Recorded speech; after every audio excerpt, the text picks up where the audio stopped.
شروع اللہ کے نام سے جو بہت مہربان اور نہایت رحم کرنے والا ہے۔ السلام علیکم، کیا حال ہے سب کا؟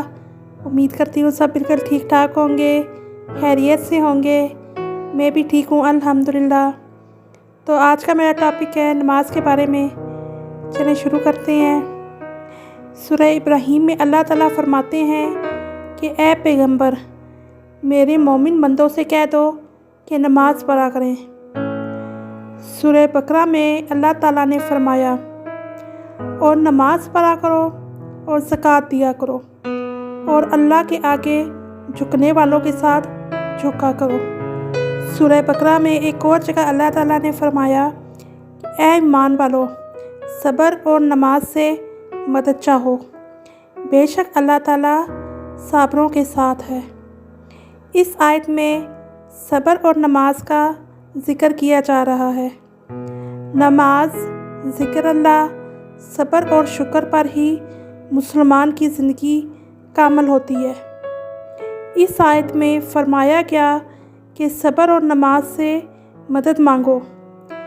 صبر سے مدد طلب کرنا یہ ہے کہ عبادات کی ادائیگی، گناہوں سے روکنے اور نفسانی خواہشات کو پورا نہ کرنے پر صبر کیا جائے، اور نماز چونکہ تمام عبادات کی اصل ہے اور اہل ایمان کی معراج ہے، اور صبر کرنے میں بہترین معاون ہے، اس لیے اس سے بھی مدد طلب کرنے کا حکم دیا گیا ہے۔ ان دونوں کا بطور خاص اس لیے ذکر کیا گیا کہ بدن پر باطنی اعمال میں سب سے سخت صبر اور ظاہری اعمال میں سب سے مشکل نماز ہے، اور ہمارے رب نے ہم سب کو یہ پیغام دیا ہے کہ ہمیں نماز اور صبر سے مدد لینی ہے اور ان دونوں پر عمل کرنا ہے، صبر والا بننا ہے اور ساتھ نمازی بھی بننا ہے۔ ہمارے پیارے نبی محمد صلی اللہ علیہ وآلہ وسلم کس طرح نماز سے مدد چاہتے تھے؟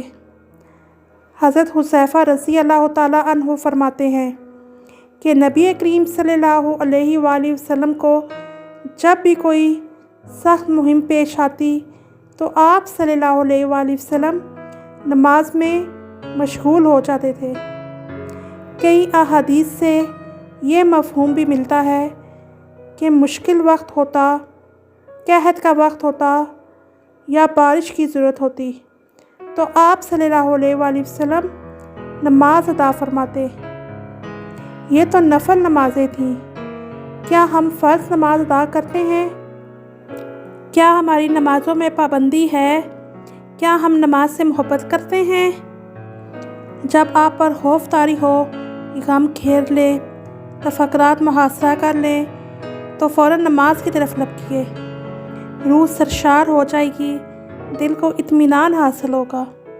نماز انشاءاللہ غم و فکر اور حزن و ملال کے بادل چھانٹ دے گی۔